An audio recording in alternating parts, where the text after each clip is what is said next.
Hello, friends. Welcome back to Get Happy, Be Fit.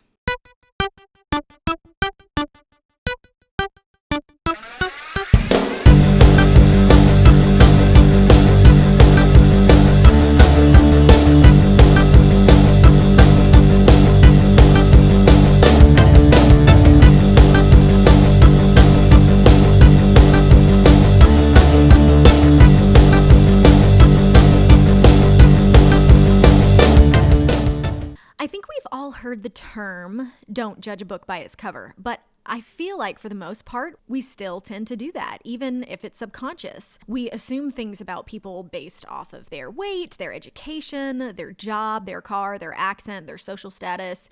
And unfortunately, for some, there's still a lot of assumptions made based off of someone's skin color. But the one that I have personally had to come to grips with lately is being judged or judging someone based on their mental health. I recently posted a YouTube video about my personal struggle with mental health and my recent diagnosis of bipolar 2. One of the biggest things I struggled with when I knew this diagnosis was coming was the judgment of other people. I had heard so many negative judgments about people with bipolar disorder, and I already desperately feared being called crazy because, like a lot of emotional people I know, especially my female friends, I've been called crazy simply because I feel things really deeply, which is part of being a highly sensitive person. So I didn't want one more thing to give people a reason to think, ugh, she's bipolar. That makes sense because I knew she was crazy. And when I was growing up, when bipolar disorder wasn't super widely known and people didn't understand it, people used it as an insult for someone.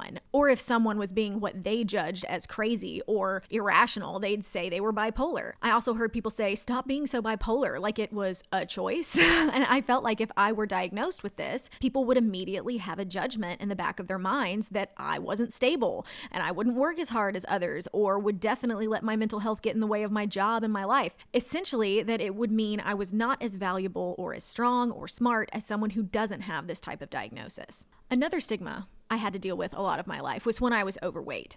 When I was overweight, I was exercising all the time. There has literally never been an extended period of time that I haven't worked out other than recovering from an injury. And this has been since I was a kid. I also was extremely strict with my food when I was overweight, but like I've talked about a lot, I had a bunch of undiagnosed medical issues that helped make it next to impossible for me to lose weight. And the on and off starving myself and yo-yo dieting had caused drastic metabolic adaptation. But people automatically assumed because I was overweight that I didn't do any of those things, that I didn't exercise, that I didn't try to count my calories or eat well. People would say, just a little while in the gym makes a huge difference. Or it's really just all about portion control and moving more, or just count your calories and you'll see a difference. It was infuriating because people automatically assumed I didn't do these things. Then when all of the medical things were fixed and I had given my metabolism time to heal and built up a bunch of muscle and I finally got to my goal weight, I heard from so many people,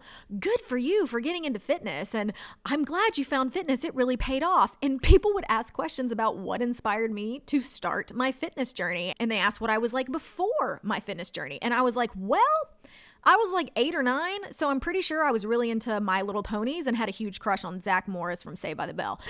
People just assume anyone who is overweight is unhealthy and doesn't exercise, and it is so frustrating to me. I feel like everyone probably has a stigma they've had to deal with in their life, and sometimes we may even attach that to ourselves as part of our identity. But no medical condition, no social status, and nothing about your outward appearance defines who you are. Like I've said, you are your heart and soul, not your physical form. Someone commented on my bipolar 2 video and said, allow your diagnosis to refine you, not define you. I loved this so much. I think it applies to everything in life. If we allow things to refine us, if we grow from them and learn from them, instead of sitting back and deciding, well, this is who I am and I can't do anything about it, so my life is going to fall apart and I'll never have what I want, we will get closer and closer to having the things we want and being the person we always wanted to be. I have always hated being a super sensitive person. I felt like all it did was make me feel bad and annoy others, and it was just something I couldn't stand about myself. Then I was reading The Tao of Pooh, which is the Tao written from the perspective of Winnie the Pooh.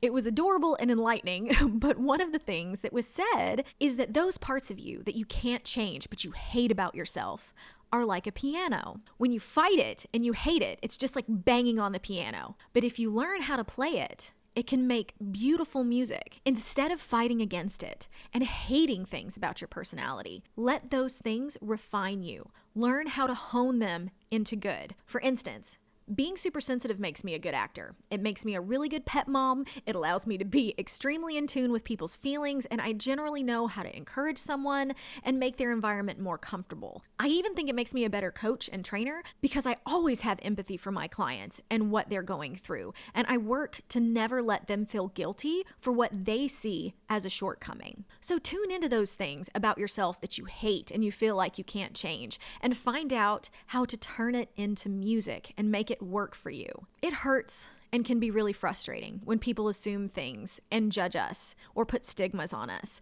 But at the end of the day, the only person whose views we can control is our own. People have their own filters and their own experiences, and until they're educated otherwise, if we get pissed off at them, the only person it's going to hurt is ourselves. So I've had to learn to gently correct people, let it go, and move on. And sometimes I don't even correct them because it takes so much energy and time to explain my whole story, and I just trust that at some point, someone will help them see it differently. So since I can control myself and only myself, I work very hard on not putting stigmas on other people and assuming things about them. We're always going to subconsciously make some assumptions about people, but when you do, take a look at that assumption and see what filter it's coming through. No two people have the exact same story or the exact same experiences in life. Be open to people, listen to people, keep an open mind and an open, loving heart.